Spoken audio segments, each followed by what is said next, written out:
Alright guys, welcome back once again to Fruits of the Literature Club. Thank you guys so much for tuning in. From what I'm gathering, this is probably going to be the final episode of this mod, because we left the last time we left on a huge cliffhanger. We found out that Isumoto is actually Masu something. I already forget Natsuki's dad's name in this mod. But we found out that he's been the man who's behind everything. And able to finally catch a scream. Hello, hey guys! Yeah, we found out that Natsuki's dad is behind everything. This should be the final episode. Considering that how long my streams usually are. And I'm pretty sure I screwed up some lines here and there because I accidentally skipped a few of them. Hello! Hey, Gamer41. Hey, Malik. What's up, guys? This is probably gonna be the finale of the Natsuki route, and the final one overall, because I finished all of the other routes. Okay. The image of him forcefully dragging Natsuki away earlier burns into my mind. God, I hope Natsuki's okay. I close my eyes and try to picture something else, something better. Anything that's better than this. Using my hands, I cover my face and wait until it's over. When it is, I roll off of Dad's bed and run to my room. Oh, sorry, this is Natsuki's point of view. What? Hi. Hi, Doki Raid. What's going on, guys? Closing it and locking the door behind me, I collapse onto my floor and start crying. Every time this happens, I feel dead inside. I feel so dirty and useless.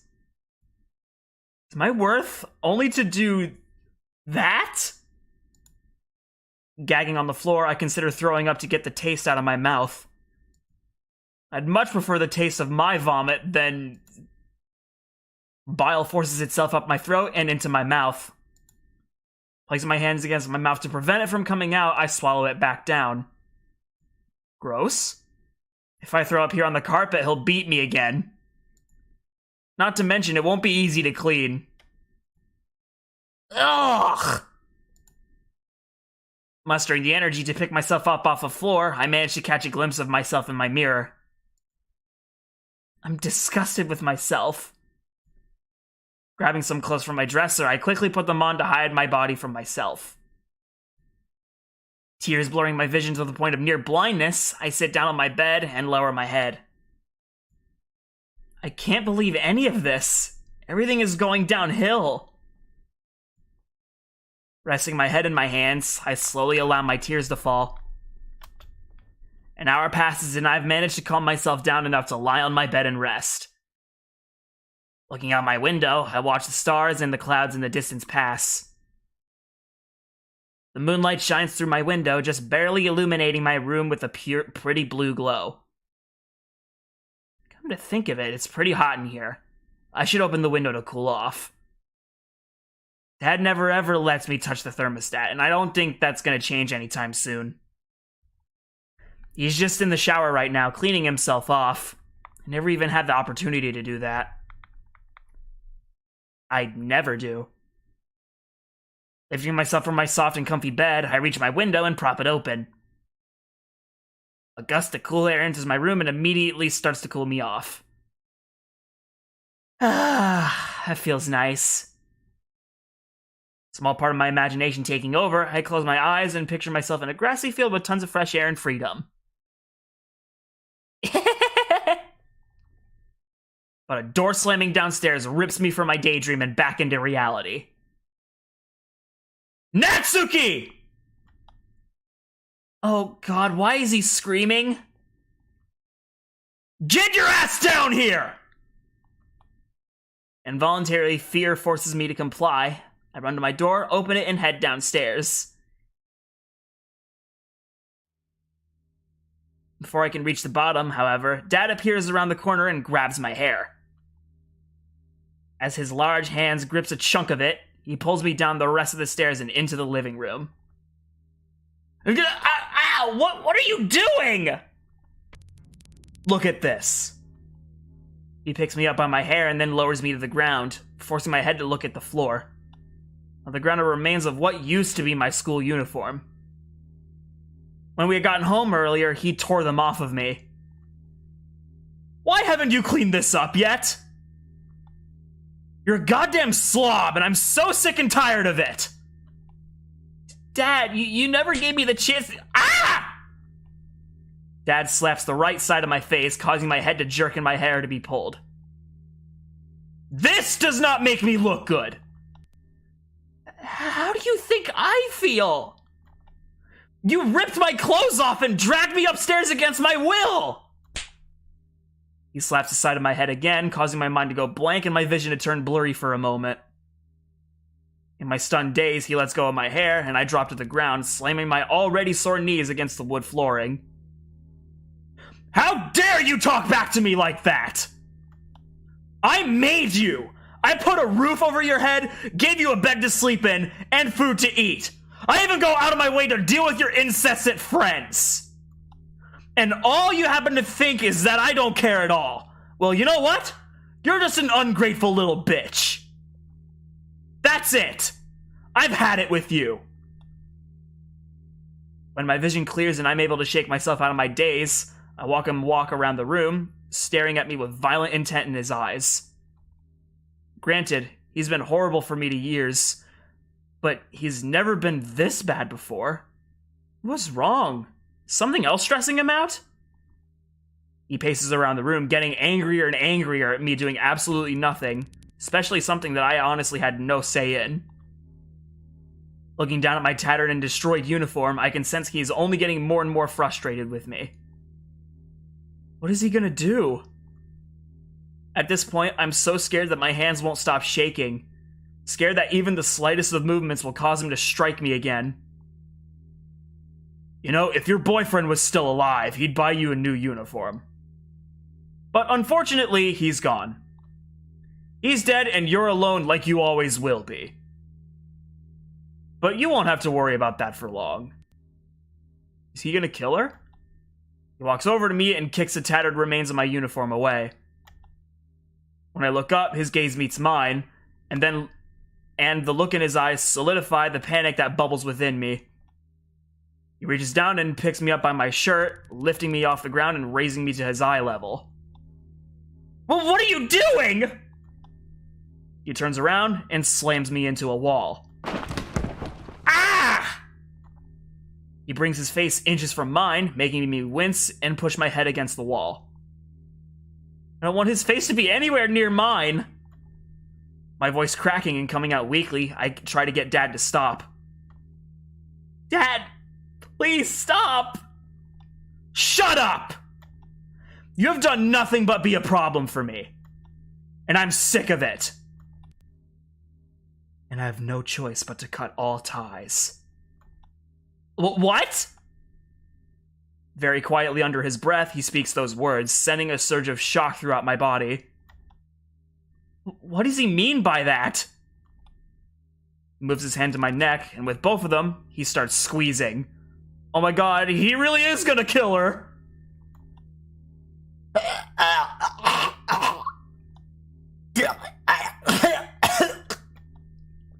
As his grip strengthens around my throat, I feel the air leave my lungs to never return.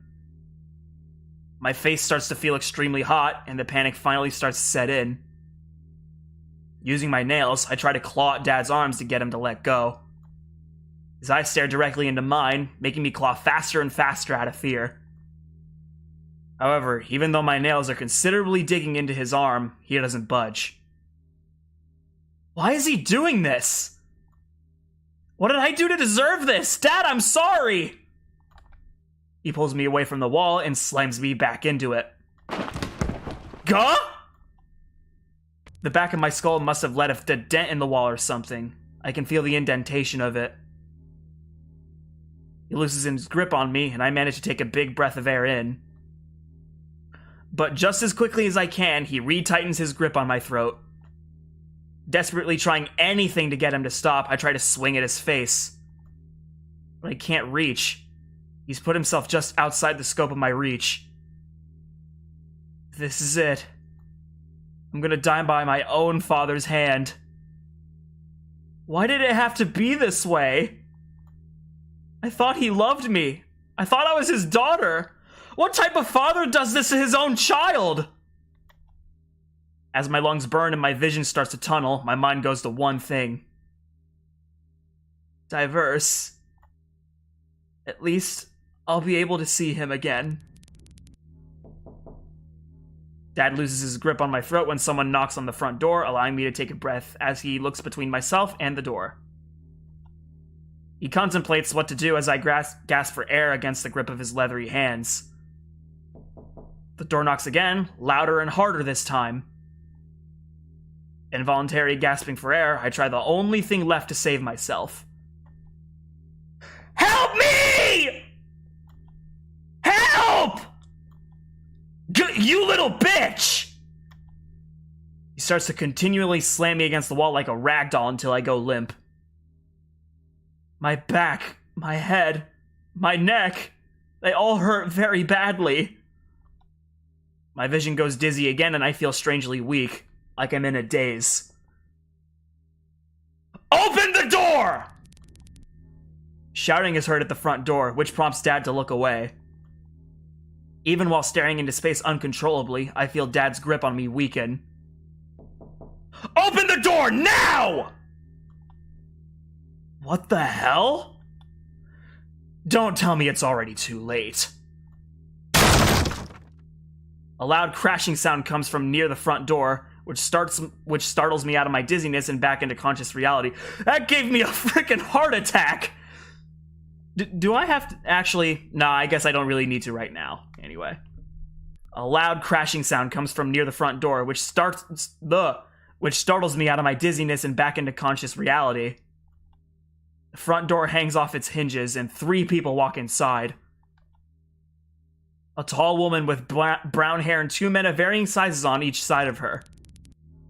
The man standing next to her, dressed in all black, with what I think are bulletproof vests and carrying guns. Wait a second! Blinking a few times, I manage to get a look at the woman's face. It's Julia! Dad lets go of me and I slide down the wall, barely hitting the ground. My knees buckle underneath me, but I weakly manage to keep myself upright. Julia! Dad steps away from me and stares directly at Julia. Heideki, give it up. You're gonna come with me and you will pay for what you've done.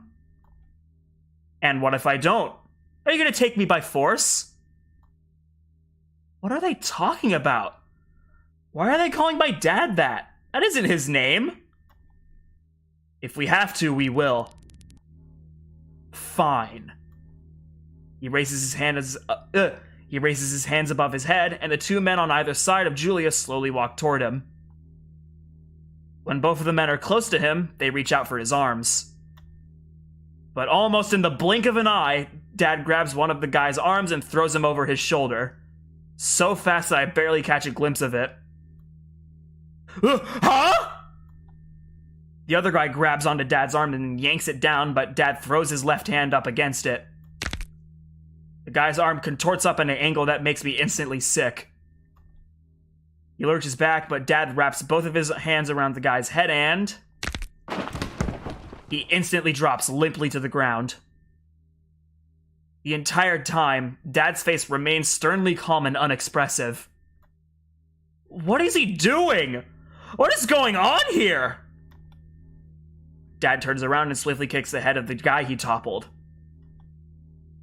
You'll have to do better than that. Julia and my father walk toward each other, both of them staring each other down with pure hatred in their eyes. This isn't good. He's going to hurt her!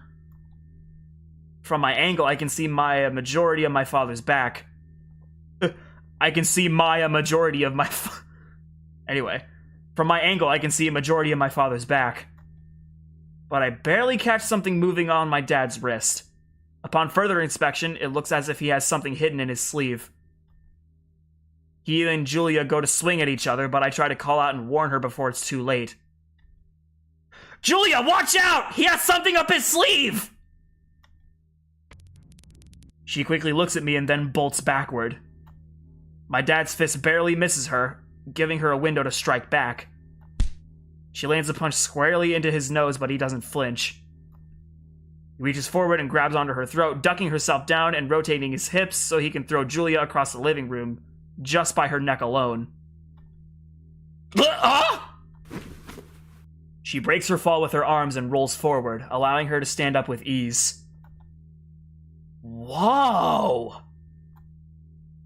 As she recovers, my dad charges into her and grabs onto her arms. He pulls her close enough that he's able to get his shoulders near her stomach. Dad straightens his back, lifting Julia up. No! Julia contorts her body enough to knee my dad in the face. He stumbles a bit while Julia wraps her legs around his right arm. Quicker than I can comprehend, she kicks her legs out and my dad comes crashing down over her. She now has him in a lock, stretching his arm out well past the angle I think it should. Ugh! Wait a second! At this angle, I can see my dad's right sleeve! He has a knife hidden in it! Before I could even get the words out, the knife slips perfectly into his grip and he slams it down at Julia. Julia! She catches his wrist with one of her arms and struggles to keep the knife from getting any closer. The other man, who has been knocked out by Dad when he was kicked in the head, gets up and charges. Dad swings his feet across the ground and gets the momentum to lift Julia with his trapped arm. She lets go, and he rolls back onto his feet, engaging in combat with Julia's savior. When she manages to stand back up, Dad plunges his knife onto his opponent's neck and rips it to the side. No! Spinning and turning on his heel, he swings the knife at Julia. She turns and rotates her body while simultaneously backing up, just barely dodging his swings. One of his swings grazes her cheek and cuts it slightly. Flattening her hand and angling her palm up, she strikes upward into my dad's face. But he barely recoils and pushes Julia's head down against his knee. She stumbles weakly and collapses onto the floor. No! God, no! He knocked her out! I said you'll have to do better than that. But if this is what you're made of, then I would be doing you a favor ending your life. I quickly try to think of something to do to save Julia's life. I could throw something! Thinking faster than I ever have before, I run to the corner of the room and grab a vase. Dad looks down at Julia and places one of his feet against her neck. Taking a big breath in, I shout and throw the vase at my dad's head. Hiya! The vase soars across the room and crashes into the back of his skull, shattering instantly. Ugh!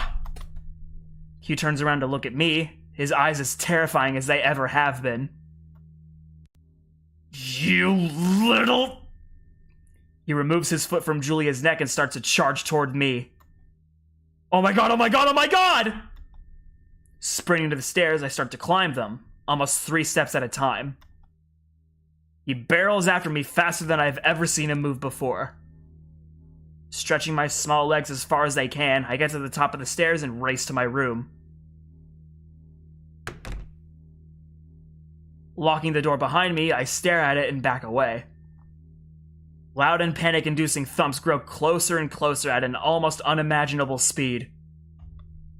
The door starts to shake violently as he slams his fist against it. Damn it, I've cornered myself!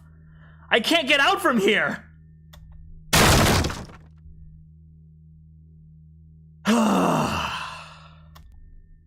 He walks into the room and stops shortly after the doorway, blocking me in. You know, I'll give you credit.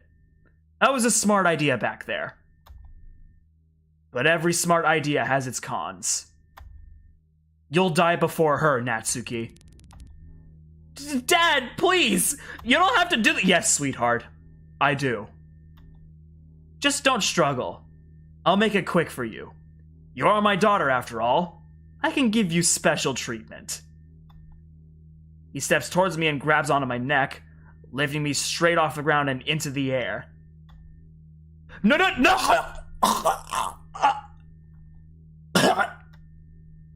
He squeezes extremely tightly, immediately making my head feel warm and my airflow to be completely blocked.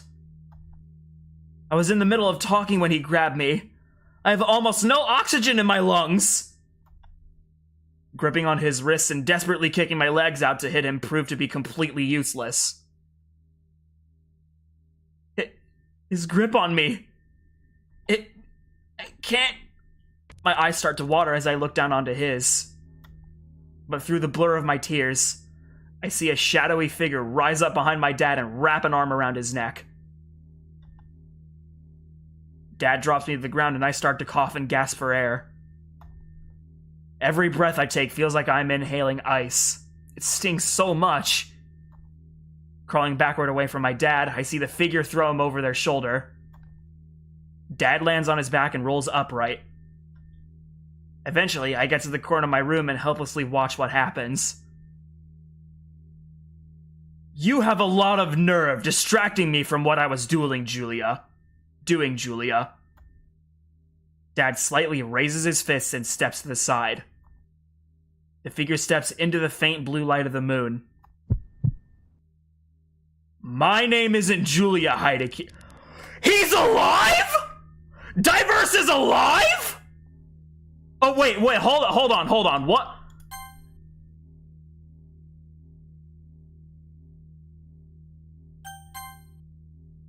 What? Okay, that's... I don't know how that happened. What? Okay, now I'm just straight up confused. Now, we literally just saw him lose every air in his body due to the other agent in the other room. And he was literally on the ground for the past 4 hours, not moving an inch. So how is he alive? That's weird. Okay, anyway. Yeah, probably. My name isn't Julia Hideki. You're still alive?! I can't believe it! Diverse stands before my dad with a look I've never seen before. It's the true look of hatred. Diverse! How did you survive?! You of all people should know this by now. Diverse looks over at me and then back to my dad. You don't kill the Reaper that easily.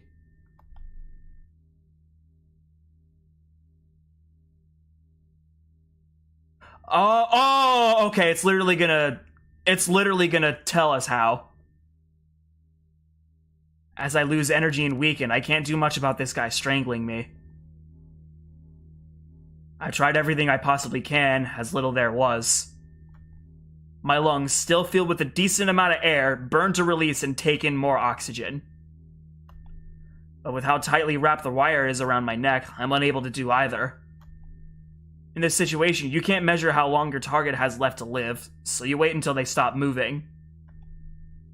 Especially during asphyxiation, your opponent will involuntarily move and resist against your Your opponent will involuntarily move and resist against you until the very end. Then when they finally go limp, it's safe to assume you have won. Luckily for me, I have experience with holding my breath and dropping my blood pressure to near-deceased levels. It's one of the main reasons why I tend to control my breathing in stressful situations. But there is a downside. I will lose consciousness. If he happens to keep his grip on me well after I passed out, then I will die. Oh well, there's no other option. I have to at least try this. Using my final reserves of energy, I force myself to go limp, and I steady my involuntarily convulsions. Each of my limbs tingle, my vision fades to black, and my mind goes blank.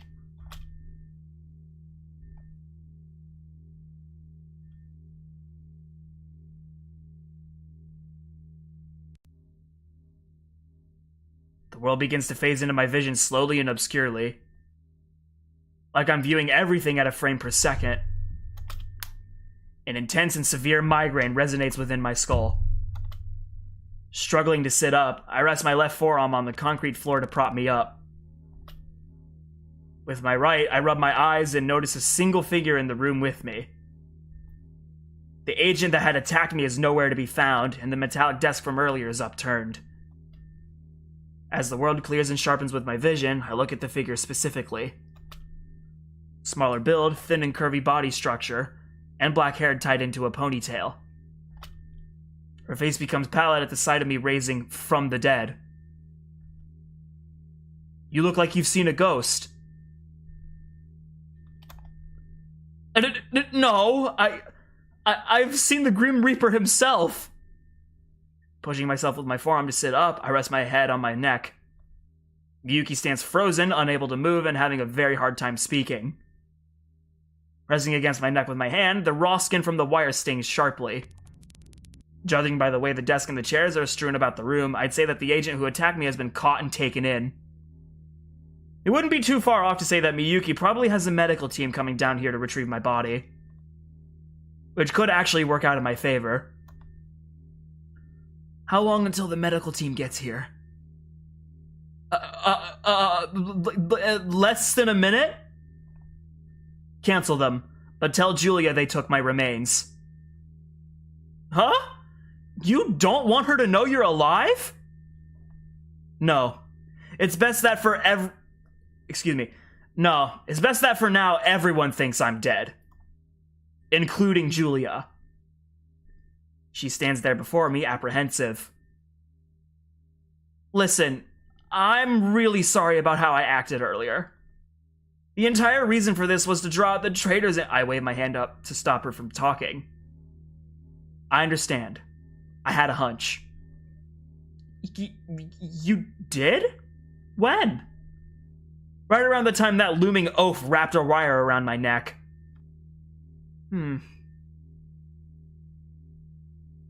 After recovering myself and sitting down with Miyuki, we had discussed that it was best I remain incognito until we find out who's responsible behind all of this. But I'm a fairly recognizable person, so I'll have to blend in and stay out of the spotlight for a while. Thankfully, I happen to be pretty good at makeup, so I think I can help you blend in for a while. Well then, make me up, Miyuki.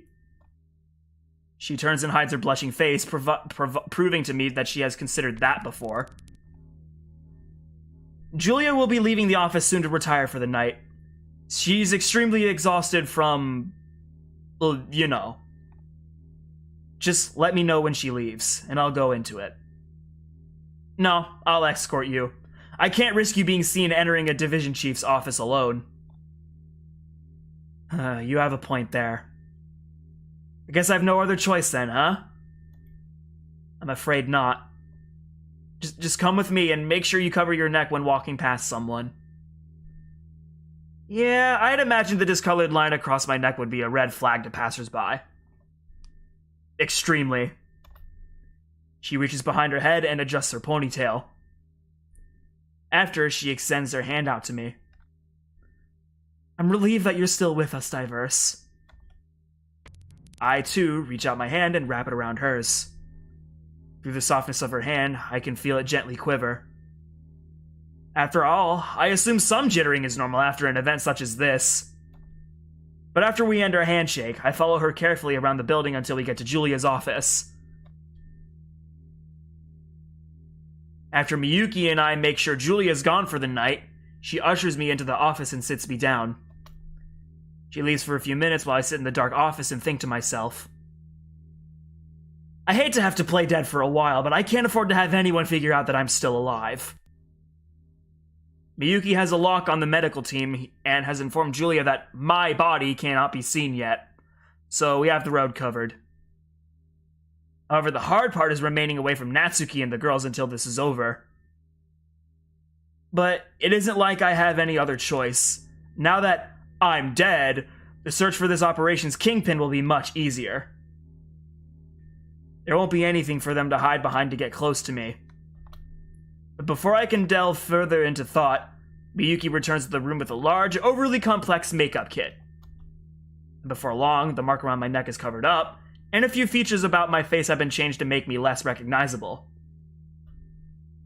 I won't lie, Miyuki is one talented beautician. Can't even recognize myself at first, reinforcing my prior resolve and making my worries disappear. From there, we plan out what we are going to do. It's getting a little cloudy out. We should probably head out soon. I agree. We probably shouldn't take long as well. Get in, grab his stuff, and get out. I know, it isn't going to be easy, ma'am, but we need to retrieve his critical agent information before anyone else does. No, I understand. It has to be done. We can't let that fall into unauthorized hands. Julia grabs her keys and stands up from her desk. Her face is blank, her eyes glossing over to prevent the intense emotions she feels inside.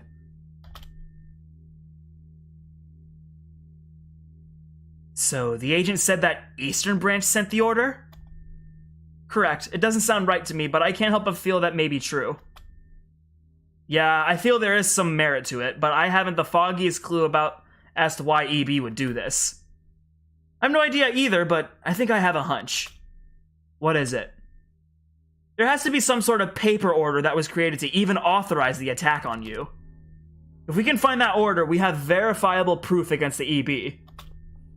Not to mention, we could get a name from the signature. Precisely. So how do you suppose we go about getting this proof? We start looking in the Eastern Branch's files. How do we suppose we do that? Just go up to them and ask? Why ask? We can just help ourselves. Miyuki leans forward and winks at me. I received a call from Miyuki saying that Julia had gone to the assistant director with the information we had gathered from our little miniature investigation. Making my way through the labyrinth halls of the field office, I reach Julia's office and quickly slip inside. Oh, wait, labyrinthine. Closing the door behind me, the setting sun's glow fills the room with an orange haze that I would watch if it wasn't in this particular circumstance. Miyuki stands next to Julia's desk, looking both nervous and tired from our endless work over the last couple of days. Sit down, Miyuki, before you collapse from exhaustion. It's exhausting acting like I'm perfectly fine around Julia. I haven't slept a wink in a few days. What about you? You don't look tired at all. Oh, I'm fatigued, but I'm more prone to pushing those needs to the side. Jesus! Guess that's what being raised to become a weapon will do to you. Oh, you have no idea. Miyuki sits down on a very high-quality, comfortable leather couch that Julia has positioned in the middle of the room. I sit down across from her, tipping the 8-point cap I have on to just cover my eyes. Stretching both of my arms across the back of the chair, I sigh and rest my head. Now all I have to do is wait for Julia to return. All of a sudden, the door flies open and Julia quickly walks inside, prompting Miyuki and I to look at her. She looks at Miyuki and then to me quickly before taking a deep breath in. Miyuki, it's her father! What? What? Hideki Obayashi is Hideki Obayashi is Masamoto Keijin, Natsuki's father. He's a 4-digit agent from the Eastern Branch. He has been this entire time. You're kidding. Julia turns and looks at me twice before stopping. Why is he in here? Oh, that's rude, Jules. Julia's eyes widen and her hands immediately start to shake. Removing the cap from my head, I give Julia a small smirk.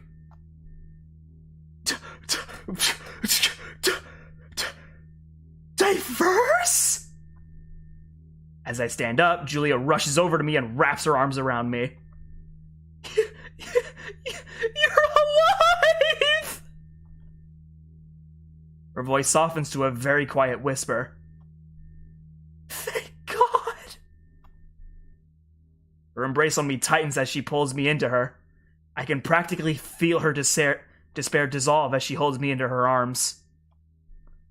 But without a single comment or negative flair, I wrap my arms around her as well. I've really missed you! God, I thought you were gone forever! I can't offer you words of comfort other than... I've missed you too. Both of us leave the hug, and she looks directly to Miyuki. Did you know about this? Yes, ma'am. She and I have worked together since the incident, and to maintain the atmosphere that was generated, I had to play dead. Unfortunately, that also meant that you had to believe I was dead. Otherwise, you could tip off whoever was behind this. Your demeanor had to be genuine. I see. Well, I hate you both for doing that. But it was really smart. So thank you for that. Alright, enough of this mushy crap. So that bastard was behind all this. My stomach drops, and I almost feel nauseous. How many times was I so close to him? To this despicable piece of trash that has been tracking me the entire time. I could have stopped this long ago. None of this would have ever happened if I just ended it when I had the chance. I'm sorry, Natsuki. If I'd acted sooner, you wouldn't have to deal with this. The least I can do now is make it right. A burning feeling starts deep within my chest, giving me a new presence of vengeful energy. By the time we finally prepare and get outside, the sun is fully set and the night sky greets us. Julia, Miyuki, and I jog out of the main entrance and down the concrete steps of the field office. A black SUV pulls up with the back passenger window rolled down. Ma'am, get in. We're ready to go. She looks back at me with a concerned look on her face, like she doesn't want to leave me alone. I wave her into the car. Just go! I'll be right behind you! She nods and gets into the passenger side of the car. As the car speeds off, Miyuki places her hand on my shoulder. We can take my car. It'll be faster than preparing an SUV. Let's do it then. She pats my shoulder and starts to jog down a side path leading away from the main roadway. As I follow her, we get into the small 2-seated car and drive to Natsuki's house following the directions I provide. During the pauses between each of my directions, I delve deeper into my mind in contemplation. For the time I've been an agent, I've made a name for myself. I've created a reputation for myself that seems to be more than just a reputation. They call me the Reaper, an entity of vengeance that obliterates any obstacles in its path, seemingly unable to be killed and unstoppable until it drags you to hell. I never really understood why that connotation has been applied to me, but now I'm starting to see why. I'm finally beginning to understand that my only true purpose in this world is to be the one that drags my enemies to hell. Maybe it's time I embrace that revenant Maybe it's time I embrace the revenant I am. It'll be the only way I can survive this fight. Hideki is a 4-digit agent, just like I am. 4-digit agents are the agency's top-performing weapons. They're capable of doing anything that is within the scope of their skill set. Which makes me a little worried about what is about to transpire. I have no idea how skilled Hideki is, nor what he is possibly capable of. But what I do know is that Natsuki depends on this. I will not fail her again. When we arrive, the SUV that Julia rode in is already parked, and the front door has been kicked in. Looks like they already started. Miyuki, I want you to stay in the car. I'll go in and check. She doesn't respond and just nods in affirmation. Opening and closing the car door quietly, I skulk up the driveway into the front door. Stepping carefully through the doorway, making sure I'm being completely quiet, I peek around a small corner and into the living room. The agents that arrived with Julia are collapsed onto the ground, one bleeding profusely from their neck. Scanning the room further, I notice Julia slumped over in the corner of the room. Son of a bitch! Peeking my head around the corner a little further to extend my sight range, I conclude that no one else is in the room with me. Natsuki and Hideki are unaccounted for. Quickly making my way into the living room, I check Julia's pulse and find that she still has one. Weak at best. She must have taken one hell of a beating because she doesn't go down easily. Even I have difficulties when I spar against her. I consider shaking her shoulder to try and wake her up, but she looks like she's out cold. Which means I'm the only one left. All of a sudden, I hear banging upstairs. Crouching next to the wall to hide, I move around the wall until I reach the stairwell. Quietly moving up the stairs, the loud crashing of a door breaking open startles me a little. Okay, no frickin'... Ooh, no jump scare that time. Cool. Quickening my pace up the stairs, I finally reach the top and head towards the noise. Realizing it originated from Natsuki's room, I quickly rush in and find Hideki holding her up by her neck, strangling her. Her teal-filled eyes stare down at him with distress and fear. Alright. It's time. Standing behind Hideki, I wrap my right arm around his throat and throw my weight down while pivoting my hip. The movement causes Hideki to release Natsuki and send him flying over my shoulder. When he hits the ground, he quickly rolls backward to break his fall. He stands back up and looks in my direction, shocked and irritated at my interruption. You have a lot of nerve distracting me from what I was doing, Julia. My name isn't Julia, Hideki. You're still alive? Diverse! How did you survive? You of all people should know this by now. I look over at Natsuki and then back to her father. You don't kill the Reaper that easily. Natsuki sits in the corner of the room. She must be scared and confused by everything happening all at once. From what Miyuki said, just told Natsuki I was dead, so this has to be a shock to her. Hideki walks towards me, our gazes meeting each other with unending fury. I've heard all about you. I guess the rumors are true after all. You and so many others.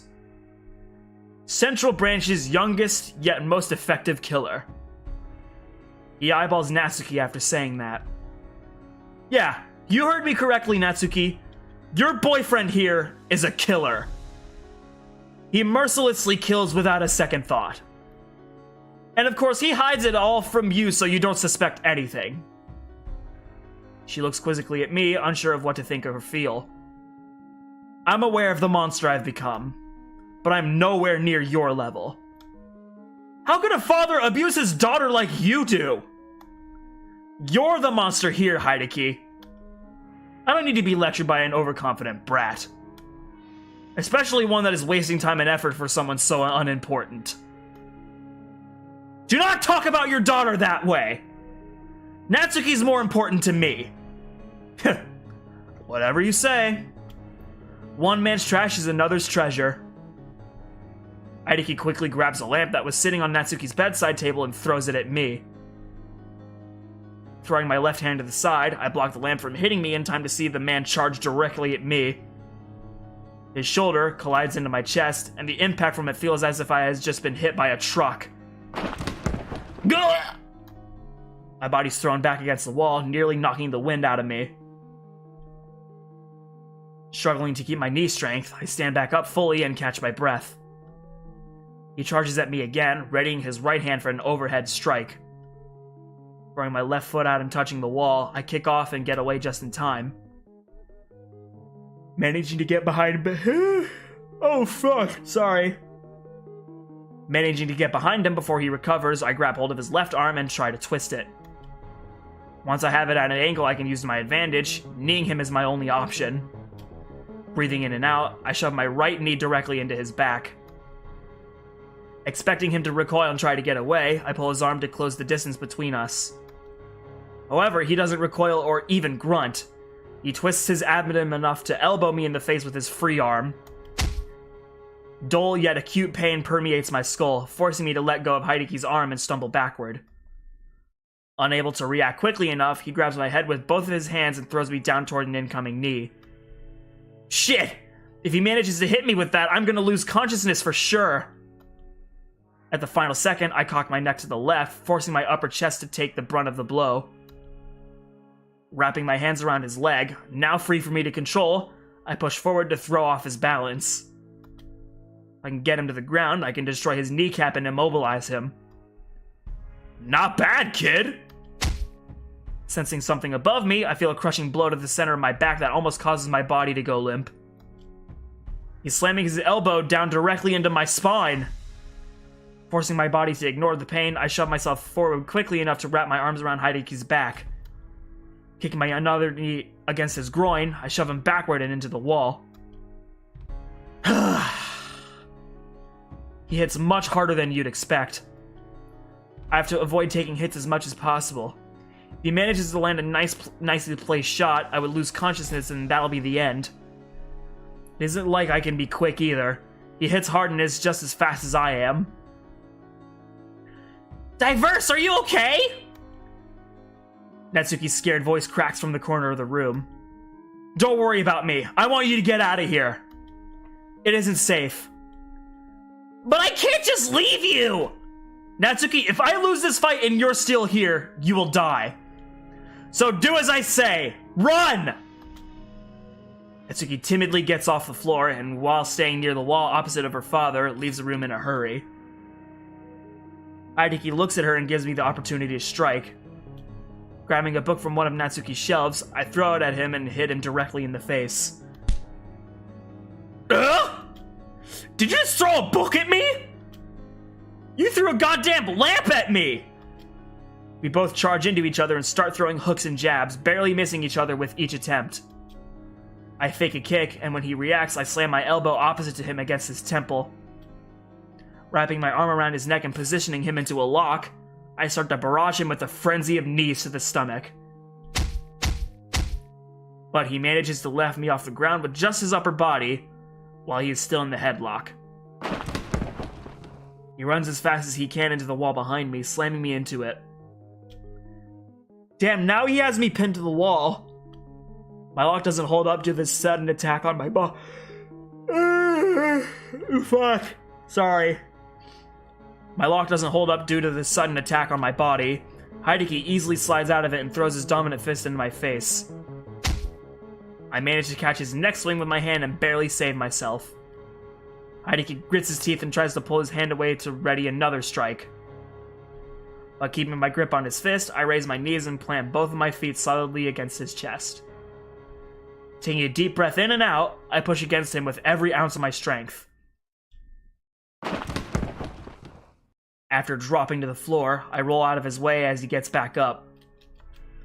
Damn it, I'm getting much more tired than I can really stand right now. We both share a minute of solid but tense silence as we breathe to catch ourselves up. He looks as if he's winded too, so at least I know I'm making progress. But probably progress that isn't profitable. I'm losing energy too much to keep this going. Growing tired over there, kid? Nah, I'm fine. What about you, old man? I can go all damn night if I have to. Well, sorry to break your heart, but I don't have that sort of time. Then I'll just make this quick. He fakes to the left and charges at me from the right, colliding into me and pushing me towards the window. We manage to lock arms and push against each other to the point that we're matched. I'm not moving any further back, but neither is he. But he takes his hands off of my shoulders and wraps his arms around mine. He's gonna break my arms. I have to abort! Letting go of him just in time, my arms slip out of his grip, thus sparring them, but allowing him to take the advantage.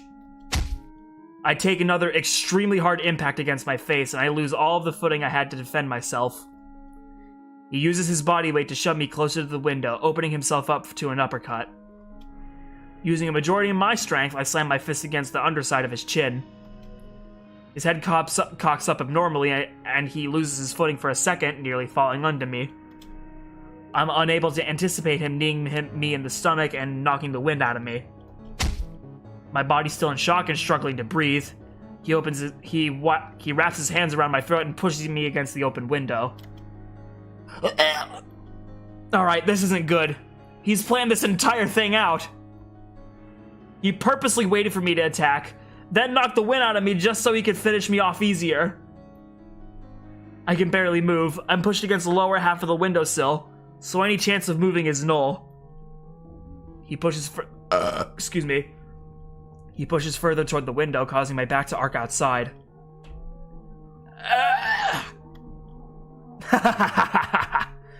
Now I will make sure you die. He's got me pinned. I can't allow myself to fall out of the window. His grip on me and the sudden weight change could snap my neck.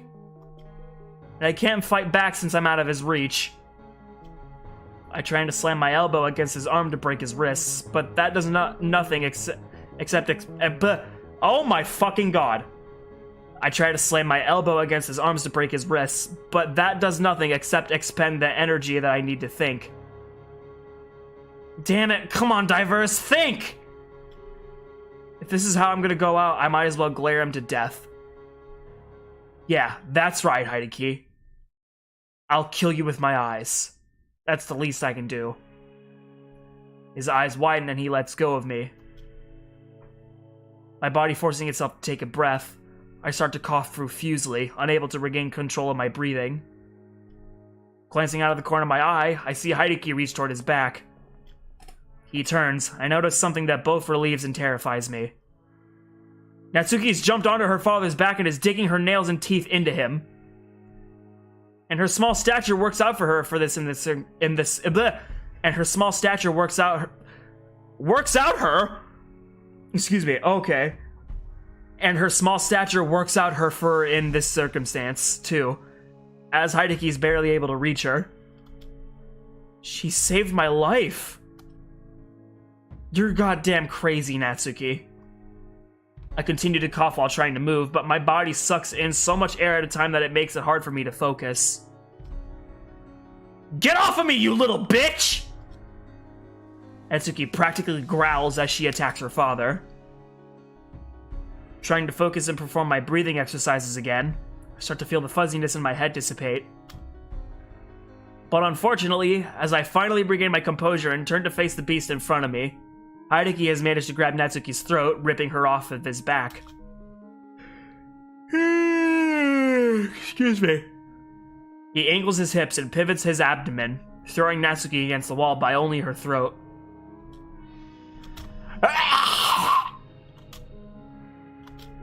Natsuki! Her body falls to the floor. Hideki looks at me, finally finished with our song and dance. What? Was that a little too hard? Did I break her neck? Natsuki remains unmoving on the floor, instantly sending a hot wave of entirely new anger through my veins. That is it. I've watched the woman I've loved get hurt for the last time. It's because of me that she could be... Do not continue that thought, Diverse. Destroy him! Look at him. Do not allow him to survive this. He's just like your father. Slaughter him! Without making so much as a single sound, I throw my weight down to my knees and launch myself at Hideki. Catching him just as he pushes his glasses up his nose, I throw my right fist into his cheek. Using that momentum, I spin myself around and bring my elbow down onto his skull. Gah! Grabbing his head in both of my hands, I dig my nails into him and shove his face into my knee. He grunts and falls onto his back. Climbing onto him, I wrap both of my hands around his neck and start to squeeze with every last fiber of my being. His throat abnormally contorts inward as my fingers pry the life from his body.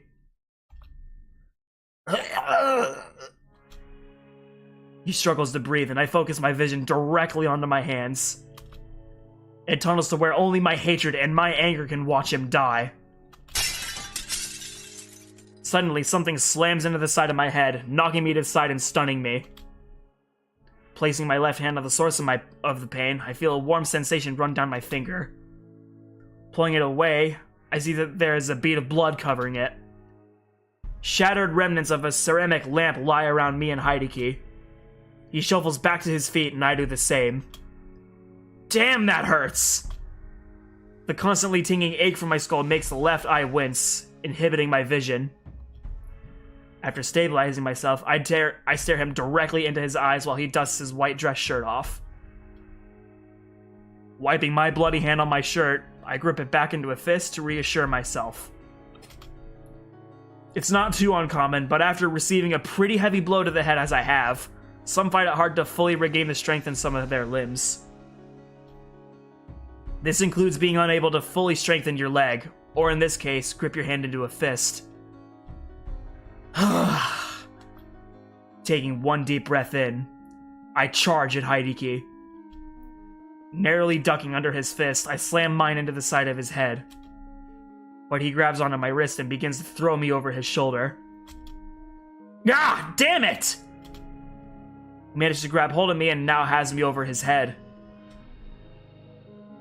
How do you feel about a broken spine? Shit! My view directly towards the ceiling now, I feel him pull me down. Gah! An electrical shock shoots me up my back and across my body. I can barely comprehend what just happened. I can barely feel anything.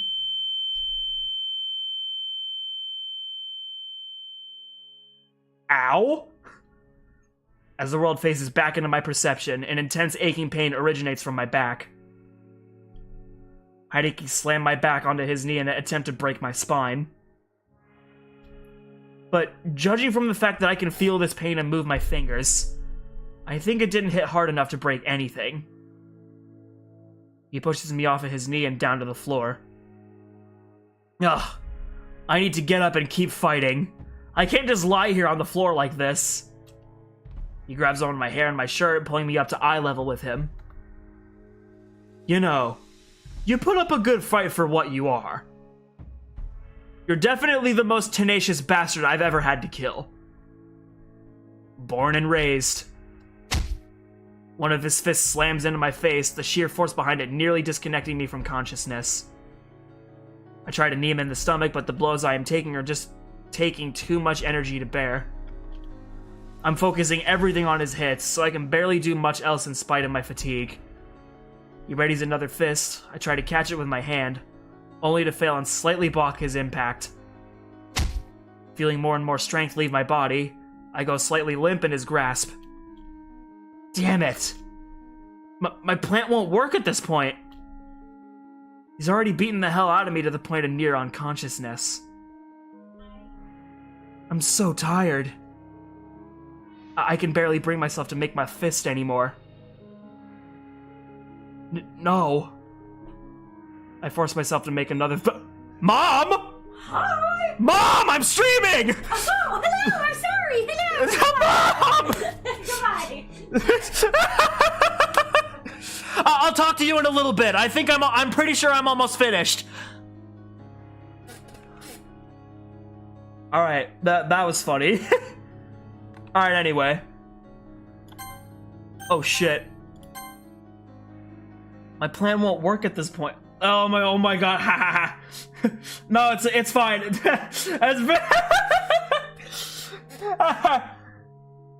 Anyway, I'm pretty sure. Yeah, that's my diverse mother stories. All right, guy. Anyway, back to reality, or I mean, back to the story reality here. I force myself to make another fist. I can't let her down! Cocking my head to an angle where I can comfortably see Natsuki, my eyes widen. Natsuki isn't there! What? Heidi lets go of me, and I land down on my feet. Looking behind Hideki's right shoulder, I see Natsuki standing next to the door, panicked, holding a handgun shakily in her hands. Natsuki? Hideki tries to stand back up. His face turns white as soon as he touches his wound. Accepting the opportunity that has befallen me, I stand myself back up quicker than Hideki can, and then elbow him to the side. He stumbles to the side and I dash towards Natsuki. Natsuki, give me the gun!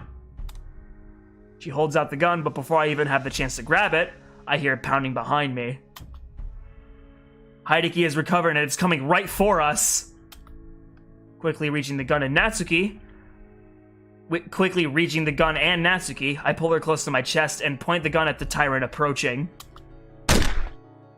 Gah! The round whips through his chest and impacts him hard enough to make him stumble. Slightly moving away from Natsuki, I kick her father in the chest and bring him to his knees. Pointing the barrel of the gun down at his head, he looks back up at me with shock and fury in his eyes. You son of a bitch!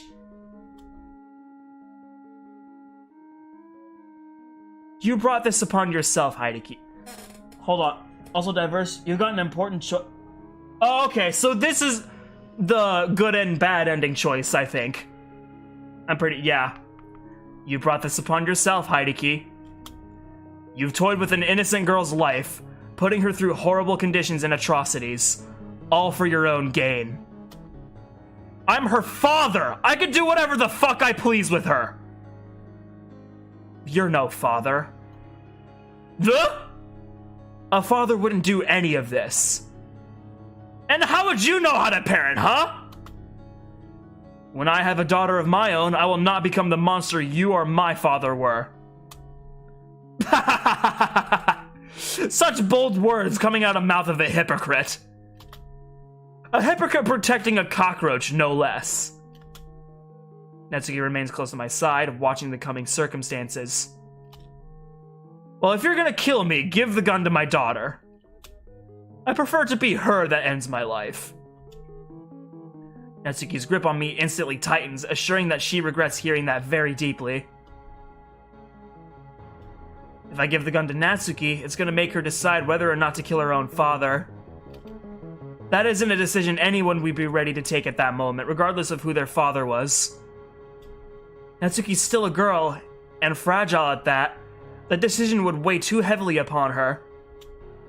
Plus, if she kills him, it could lead to her becoming a monster like myself. She doesn't deserve that. So, to protect Natsuki from the burden of this choice, I will take it for her and make this decision. No, Hideki. I'm gonna be the one who decides what to do with you.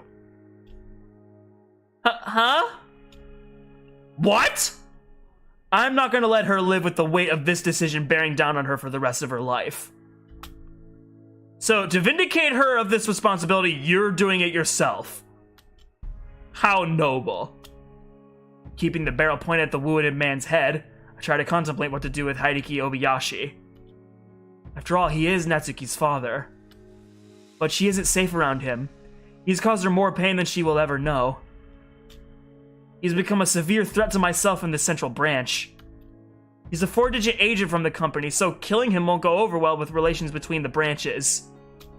If I take him into the agency, Central Branch can do what they need to bring justice to him. But if he remains alive and something happens, it could spell trouble for Natsuki and I. Damn it! Do I really keep someone as horrible as him alive?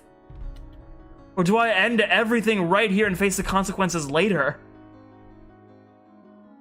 Kill him. He's been nothing but trouble for you and Natsuki. He's raped her, beaten her, starved her, and tried to murder her. And most of all, he's like your father.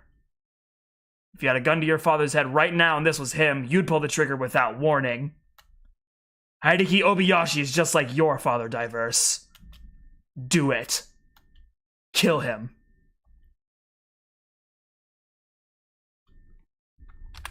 Alright.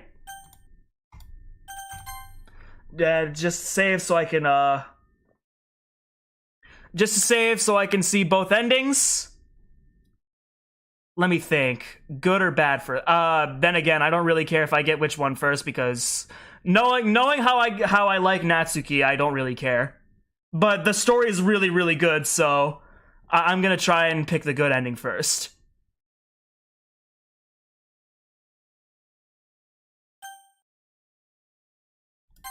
I'm pulling the trigger. It has to end here and now. If I leave him alive, he will still be an extreme threat. I've only barely defeated him thanks to Natsuki. The next time, I might not be so lucky. Do it. Kill him. He's just like your father. No, he isn't. He may be an absolutely despicable being that's lower than dirt, but he isn't bad as him. But this is the decision I've made, and I will live with its aftermath. Give me one good reason why I should let you live. After a moment, he looks up at me and smiles. I can't. I faced myself long ago and understood what I am. As an agent and a father. And if I was in your position, I wouldn't have even asked that question. So no, Diverse, I cannot give you a good reason to let me live. Wrapping my hand around Natsuki's head, I pull her into my chest so she can see what's about to happen. It's over.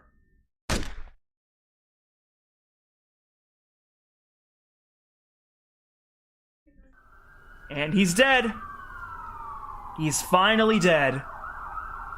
I sit down on the curb and wait for the coming sirens. Every muscle within my body aches horribly. Even taking a deep breath requires a lot of energy to endure the pain. Looking down at both my hands, I watch them quiver gently. But a hand being placed on my shoulder diverts my attention. Hey, how are you doing? I'm fine. What about you? Natsuki sits down beside me and looks at the asphalt of the road below her. I don't know, honestly. So much has happened that I can barely keep up with it. I mean, earlier today at school, I was told you died. And then my dad tries to kill me, random people show up to my house, call my dad a different name, and you show up out of nowhere. My dad called you a killer. I just don't really know what to think right now. Yuki walks out of the front door with Julia next to her, rubbing her forehead. I make eye contact with her and then back to Natsuki. You deserve an explanation. Natsuki flashes me a concerned look and scoots closer to me. What's going on? Taking another deep breath in, I prepare myself for the massive amount of information I'm about to dump on her. I know that I'm not supposed to be telling her any of this, but she deserves it after what has happened. Natsuki, your father changed his identity when you were extremely young. His real name is Hideki Obayashi, but he had it changed to Matsumoto Keijin to hide his real identity. With that, he also had some of your records doctored to mitigate suspicion. Why would he do something like that? I'm not quite sure why he personally did that, but I know it was effective in throwing off trails of investigation. What do you mean, investigation? Well, ever since I met you and learned about the home situation you dealt with every day, I told myself I was going to protect you from it. But I didn't know how to. He was your father, and there weren't really any options I could take that would be beneficial for everyone. After you were admitted to the hospital, I met your father and had a very strange feeling about him. A feeling of familiarity that is hard to explain. I did some research and talked to a few people, and it turns out Matsumoto had no records at all in the public database. Almost like they were deleted to make him blend in with everyone around him.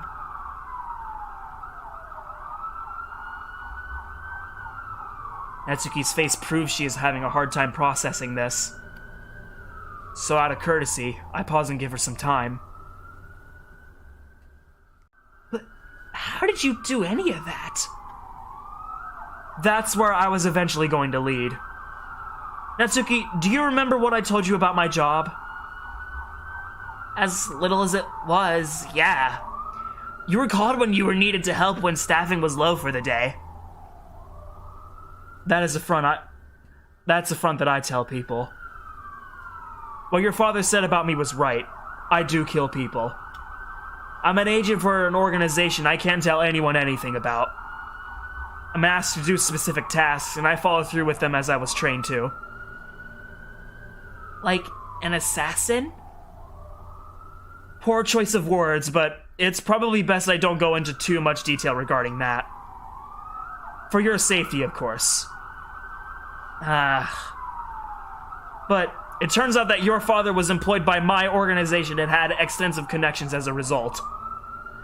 He knew that I was an agent shortly after we met, and he attempted to have me killed multiple times. What?! The most recent time I was nearly strangled to death, I barely managed to survive. But since I survived, it opened up an opportunity for Julia, her assistant, and I to plan, investigate, and attack. Especially under the guise that I was dead. So, Julia lied to me! Not really. This entire time, she was under the impression that I was dead. I didn't reveal my survival to her until just hours ago. It's not nice to leave a girl feeling like that. Natsuki's eyes start to fill with tears and her hands tremble. I take my right arm and wrap it around her. What matters is that I'm alive now and you're safe. She rests her head against my shoulder and grips tightly onto my hand, our fingers intertwined. I'm sorry I didn't stop this sooner, Natsuki. That's something I'm always going to regret. Diverse, you dummy. You acted very maturely through all of this. It's something I really like about you. Even though you're upset near the breaking point, you kept your cool and reimagined the bigger man. You did everything you could to help me, and you have no idea how much I value that. After all, you did keep your promise. I turn my head to look at her curiously. You did save me. Natsuki leans up and kisses my cheek. Placing my hand on her back, I kiss her forehead and pull her into a hug. Red and blue lights shine over us as police and paramedics speed down the street. Julia rests against Miyuki's car while Miyuki checks her for any injuries. The paramedics check all of us out while the police take care of the bodies in the house. We're brought to the hospital to get more extensive medical assistance. Natsuki didn't receive any substantial injuries, so she's cleared. Julia is diagnosed with a grade 3 concussion, but more serious than that. I have several sprained bones, a minor concussion, a broken rib, and a few muscles had been torn in my back. After being discharged from the hospital, Miyuki offers to drive Julia, Natsuki, and I home since Julia's concussion impairs her from driving. Natsuki and I sit in the back of the car while Julia sits in the front passenger seat. Our fingers intertwine. Natsuki looks over at me and rests her head on my shoulder again. The image of her how scared she was when she shot the handgun resonates through my mind over and over again. It was the face of someone who wasn't ever meant to harm, bringing harm to someone. Natsuki is a sweet and gentle girl. No, she's not. Natsuki's a sweet and gentle girl. I know what she did is going to stay with her for a while. But I'll do anything to keep that from affecting her. Subconsciously, I tighten my grip on Natsuki's hand, prompting her to probe. Everything okay? Yeah, I'm just thinking. Looks stressed. Is there more that's happening that you're not telling me? I look at Julia, and she looks back. Both of us exchanging glares that say, "You know what's gonna happen because of this." I'm sorry you had to fire a gun tonight. Hey, you don't need to apologize for something like that. I did what I could to save you. And I'm very proud of you for it. I lean my head over and kiss her forehead again, which causes Natsuki to blush and avoid eye contact with me. You were quiet about it too. I didn't even hear or notice that you had left the room. Well, I'm not gonna lie to you. When my dad threw me into the wall, I thought I had broken my neck.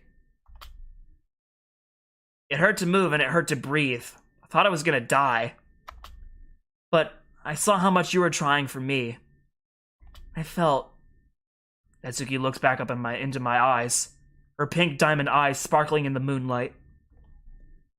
I had to try for you too, so I managed to crawl out of the room quickly and run downstairs. I grabbed a gun and shot him to get him off of you. I'll make sure you don't have to do that ever again. Natsuki just smiles and rests her head back on my shoulder. With the comforting and soothing silence, I lean my head back and glance out the window. After a few minutes, Natsuki dozes off and Julia looks back. Let's talk about the problems that are going to come from this. I've been waiting for this discussion. I spoke to the assistant director a little bit ago, and it turns out that the Eastern Branch is denying all responsibility for Hideki's actions. As I would expect them to. However, they are extremely unhappy with the fact that agents from our branch did some snooping around in theirs, accessing their information and killed a retired agent which could have brought him in. And since he was killed, they're demanding reparations. I had the opportunity to make that choice earlier. You made the decision you felt was best. I fully respect and understand it.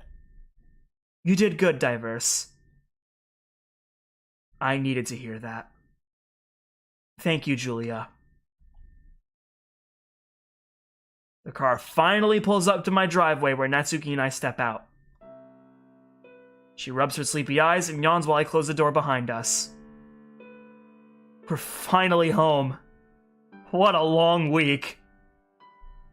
I grab Natsuki's hand and wave to Julia and Miyuki, which they pull out of the driveway. Opening my front door, I make sure to scan every corner, every shadow, every inch of my house that I can see. Once I'm fairly certain we're okay, we both walk inside. Immediately, we both walk up the stairs and into my room. A white box sits on my desk that I've been looking for quite a bit. Miyuki did me a favor when she and Julia retrieved some of my things after my death.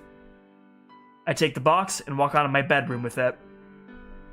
Returning to my bedroom, I place my hands against my back and try to stretch and alleviate the lingering tension that strains my muscles. Hey, you're more than welcome to have the shower to yourself first. I have to take care of a few things before I can shower anyway. Alright, good, because I really need one. Especially after tonight. Ugh. Natsuki shudders and grabs a change of clothes from a prepared box we took with us. The box contains necessities like clothes, female amenities, and personal belongings. One thing in specific catches my eye as she leaves the bedroom. I reach into the box and grab it, gently running my thumb across it. Placing it onto the middle of the bed in a specific position, I stand back and kneel down close to it. Thank you for taking care of her while I was gone, Insuika. I knew I could count on you. Smirking, I stand back up and stretch my back out, ignoring the intense pain that results from it. Moving over into my closet, I open it and sift around for a change of clothes myself. My bloody, dirty, and torn clothes now have reached their end. After picking out acceptable clothes that would fit Natsuki's standards for myself, I hear the water turn on into the bathroom. Flipping the page of my book, I hear the bathroom door open and shuffles coming down the hall. Natsuki turns into the bedroom, stands at the doorway.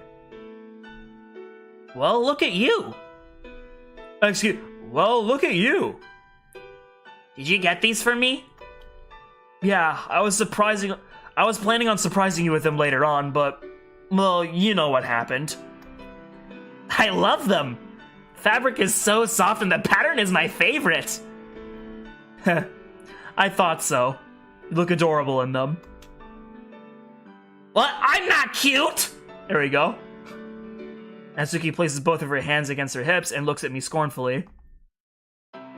What did you just say? Lowering my book and keeping my gaze on her eyes, I challenge Natsuki in a stoic voice. I said, you look adorable in them. Do you want to get smacked? I'm not too exhausted to take you on. A moment of silence fills the room as both of us stare at each other, struggling to keep ourselves from laughing and breaking bearing.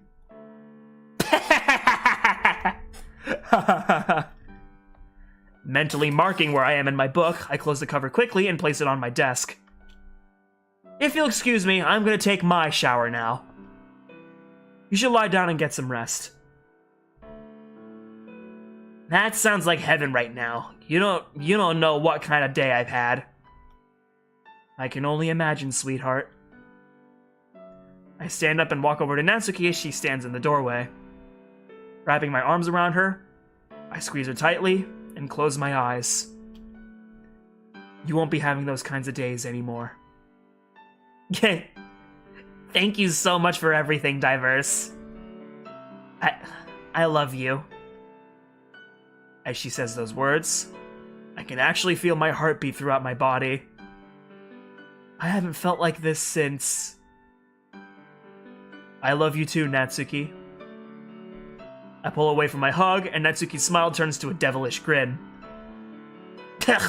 Now go take your shower. You stink. There was something hilarious the way I said that. Raising my left arm up, I smell the area around my armpit and recoil. Whew. Yeah, no kidding. I'll be out in a few. Taking off my shirt, I examine my neck in the mirror. The discolored line across it is just barely visible due to the makeup Miyuki has been applying to me every day. To be frank, I'm kind of surprised how well it holds, especially after the fight. And speaking of which, I can finally allow myself to relax. Leaning over and supporting myself onto the sink, the pain that I have been forcing myself to ignore comes back in droves. Sucking in air through my teeth and looking back up at the mirror, I make eye contact with myself. The face I see is not the same one I'm used to. I'm different now. This is the face of a killer. The face of a kid raised to be a monster that can force himself past the moral and mental restrictions on murder. But the fact of the matter is that everything is over now. Natsuki's safe, and that's all that matters. To me, at least. Stepping into the shower, I allow the hot water to run down my tired body and imbue it with relaxation. As I close the curtain, I notice the white box I placed in here earlier for Natsuki. I got her those pajamas because I knew she would love them, which she does. Seeing her happy and comfort in them gives me a renewed sense of peace. I guess the fact that she can now relax in them without being in constant fear eases my mind. I'm glad to be able to provide that for her. If anyone deserves it, it's her. She's had to deal with unimaginable fear and desperation because of a man who wasn't qualified to call himself her father. Reaching up and palpating my left shoulder with my right hand, I clear my thoughts and finish my shower in a quiet peace. Walking back into my room, Natsuki's lying down on my bed, cuddling with her teddy bear and sleepily looking toward me. Did you have a nice shower? Yeah. I found it very calming and therapeutic. That's good. Natsuki's voice is weak with tiredness. Her half-open eyes are fighting to remain open in the comfort of her position. Making my way over to her bed, I lean down and kiss Natsuki on her forehead. She reaches up and wraps both of her arms around me, bringing me down to meet her lips. We share in a kiss before I pull away. Natsuki's blushing face buries itself into the pillow. Don't think too much of that, dummy. That's kind of impossible. No, it isn't! Natsuki attempts to once again tsundere herself out of the situation. Maybe this one I'll let her win. Alright. I guess I'll just let go of the fact that an angel just kissed me. Keep this act up and you won't get any more! Smirking, I lift myself from the bed and turn off the light. Would you prefer I slept on the couch downstairs? I would actually prefer it if you slept right here with me. Natsuki pats the bed, gesturing for me to come lie down next to her. It would make me feel safer. Of course. Returning to the bed, I lift the blanket Natsuki and I are sharing and lie down next to her.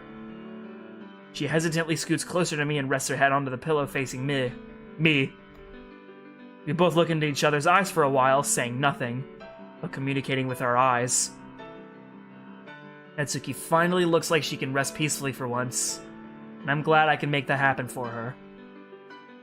And I promise, from this point forward, she won't have to deal with the hell she's put up with for so long ever again.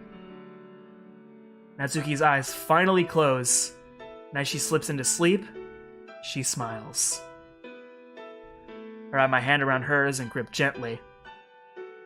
My final thoughts before drifting into unconsciousness fall back to the consequences of Hideki dying. There are going to be a lot of further battles ahead with the Eastern Branch as a result of my decision, but I will be ready for whatever comes next.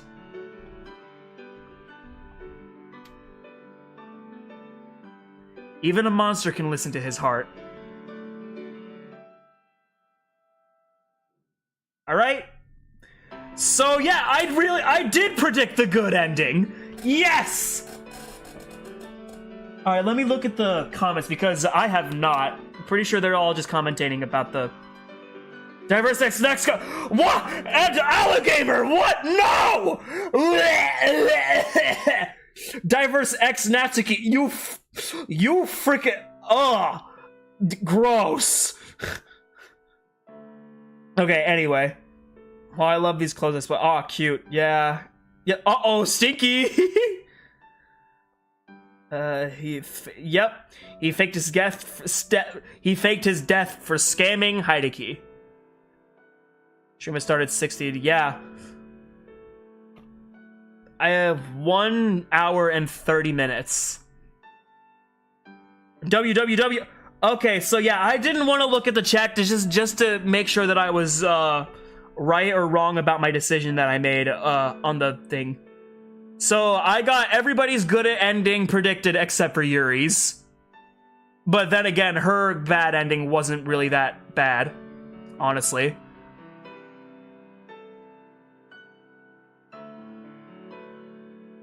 Thank you, you're welcome. Well, yeah, those are some pretty good awards.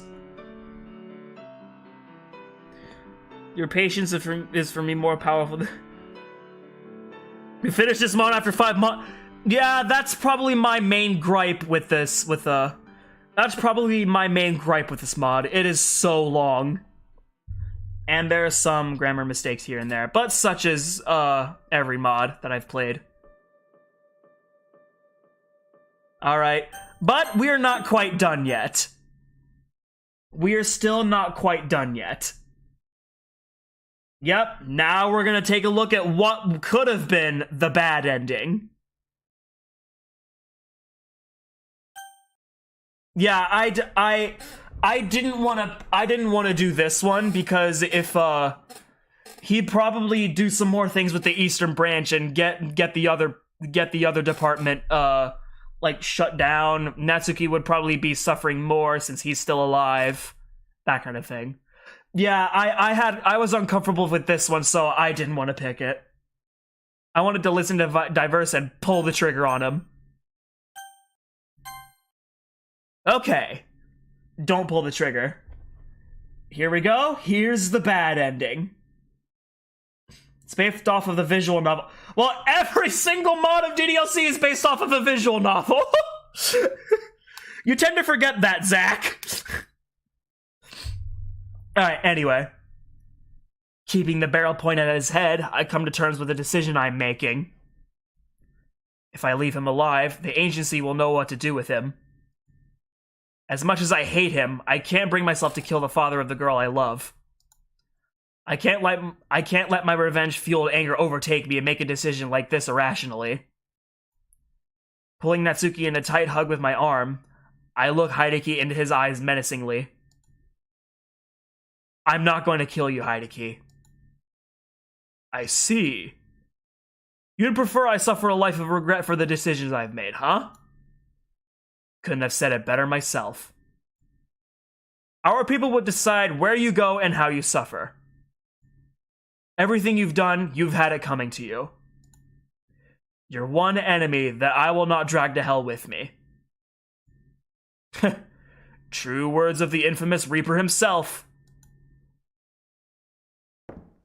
Footsteps echo up the stairs, drawing everyone's attention. A familiar face peers into the room. Diverse, I heard gunshot. Miyuki? Becoming completely blindsided by Miyuki's sudden entrance, I don't take notice of Hayuki reaching for me. By the time I notice, it's too late. He grabs a hold of the gun, twists my wrist, and takes control of the firearm. Diverse! No, god damn it! He places the gun barrel under my chin. Goodbye, kid. Yep, I had a feeling this was gonna happen. Authorities responded to the sound of gunshots in a residential neighborhood. Diverse, Julia, and Miyuki were all pronounced dead at the scene from gunshot wounds to the head.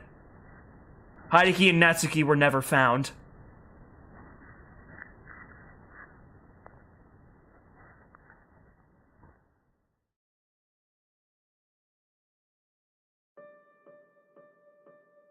And the rest is history!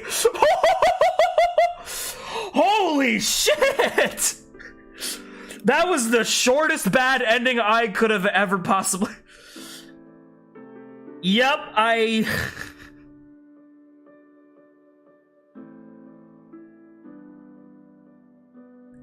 Yeah, I didn't want to pick that one because I had a feeling that, I had a feeling something like that was gonna happen. Either the Eastern Branch was gonna side with Hideki even more and try and go on an endless war with them, or he was either going to frickin' lower his guard down and he was gonna take it from him.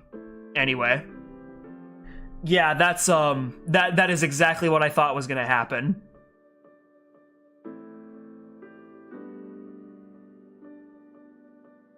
Anyway, well, that's it. I can finally say that I have played Fruits of the Literature Club. And for my next mod, I'm gonna let you guys know in a community post. I have officially finished the entirety of Fruits of the Literature Club. I have played through all of the routes, got all of the endings, and everything is of my knowledge of everything that happened here. Diverse, you will play Absolution? If that's not on my list, I'll give it a try. I'm probably not going to stream it. I'll probably just play for it myself because there are mods that I have on my list that I need to play on stream. And I'm going to keep those secret until the community posts, because right now we're in chapter 1 and Vigilante and Fruits of the Literature Club are episode 1 and episode 2. Episode 3 will be revealed in the community post, and I will let you guys know what mod that is going to be by either sometime later today or maybe sometime after I get off the stream. Either way, expect the anyway, don't worry, it's okay. Almost 5 minutes to finish 5 months to finish. It's okay. But yeah, this was probably the longest mod I've ever played. Anyway, what else? Crap.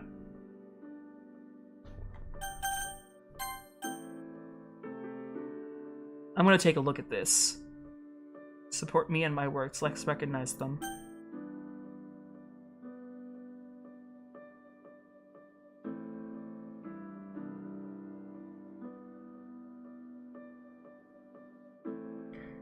You gonna play the Vigilante Chapter 4 demo? I probably will at my own time. Or maybe I'll probably wait until the full thing releases. Now we need to know your alter ego. Deserve? Deserve is my alter ego. Alright, anyway. Yeah. I could take a look at all of these. Here are all the saves and all the decisions I've made at the stops of the streams of every single one of them. This right here was Sayori's route.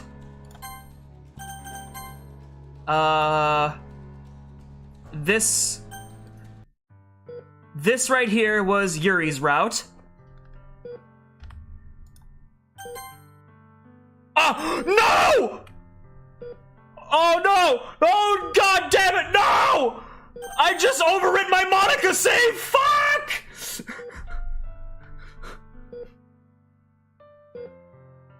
Oh, anyway. I forgot. No! That's fricked up. Actually, wait, I know what to do. Ah, fuck! God. Okay, I need to stop anyway. If we, okay, Monica, blah, blah, blah, blah, blah, blah, blah, blah, blah, skip. We already saw all of this. Da da da da da da da da da da. So let's get to the, part where... Okay, come on, come on, come on. Yep, Keegan scene. Da da da da da da da. Okay, here we go. Monica's route. So I'm just gonna just keep this going. Da da da da da. All right, come on. All right, anyway. The soccer team scene. The sleepover. Okay, after that I really need to show you guys the choices for Monica, because for some okay, yep, that was the part that scared the absolute fuck out of me the first time I watched it. Oh yeah, I dodged a bullet to save Monica. Monica Diverse and Izuki sex scene. Okay, across that, and I was at the hospital.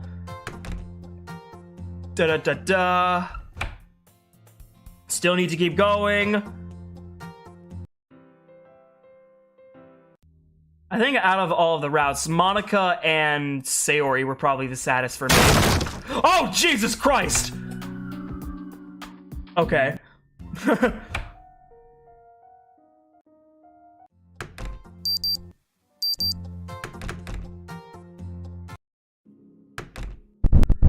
Flashback to Diverse and Izuki.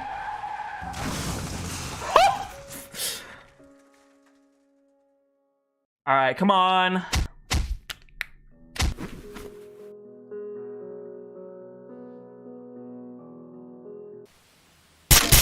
I'm done. God damn it! Stop.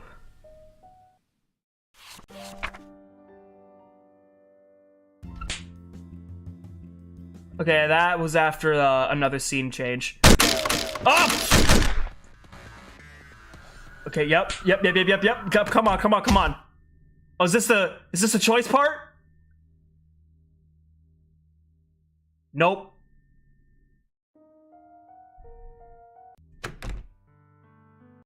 All right, come on. I think this is it. This is it. Is this the choice?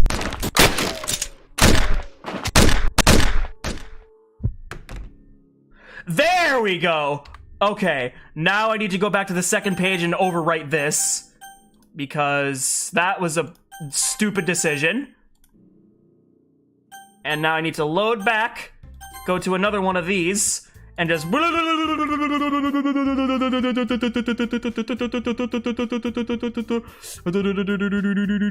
Come on. Yep, Sayori's still being my favorite. Alright, come on. Okay, save, and overwrite this save. Okay, so now I'm gonna load. And then let's recap this. Sayori's ending. Monika's ending.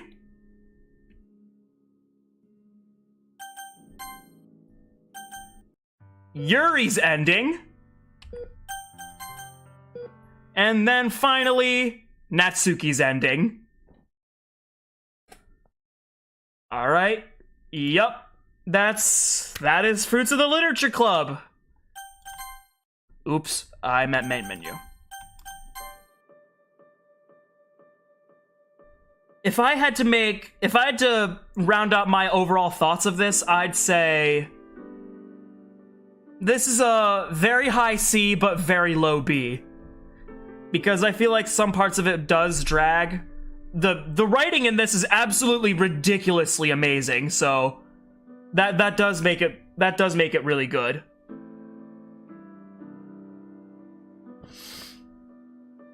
All right, so yeah, if I had to pick one, I'd say C+.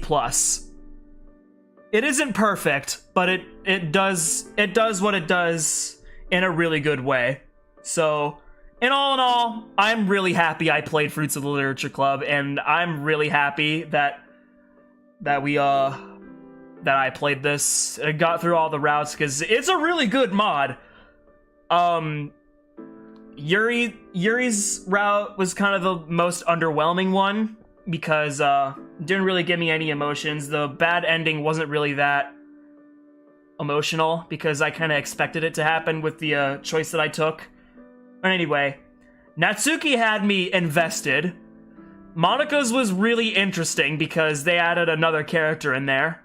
But Sayori's just had me straight up bawling. If you guys remember on one of my previous streams of Sayori's route, I was full on sobbing when Diverse was mourning for Ashley's death. That broke me in no other way that I ever thought I would be able to do in a DLC mod. So Sayori's route had me bawling like a baby. Monika had me tearing up a few bits.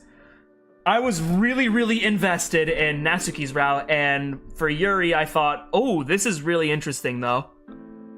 So, if I had to take a thing of all the routes, I'd say Monika's a 8. Sayori's yeah, Monika's a 8. Sayori is she's a 7. Natsuki is a 8, and Yuri's a 5. Maybe it could just because I don't really know Yuri that much, but other than that, it's still a good mod. It is still a really good mod. The people who work together to make this should absolutely be proud of themselves, because this is really good. I give it a C+ or a B- in between those sets. but it's really, really good. But based off of the mods that I have, I've got high hopes that I might change my opinion after the other ones that I may have played, or I may be playing soon enough. But so far, this is a C+ or a B-. Okay, so with that, I can officially close this stream, get something to eat, probably say hi to my mom before she leaves, because I feel bad that I dismissed her after the stream was still going. Okay, anyway, thank you all so much for watching. The next mod I will be playing will be revealed in a community post, and I will see you guys in the next stream. Bye-bye!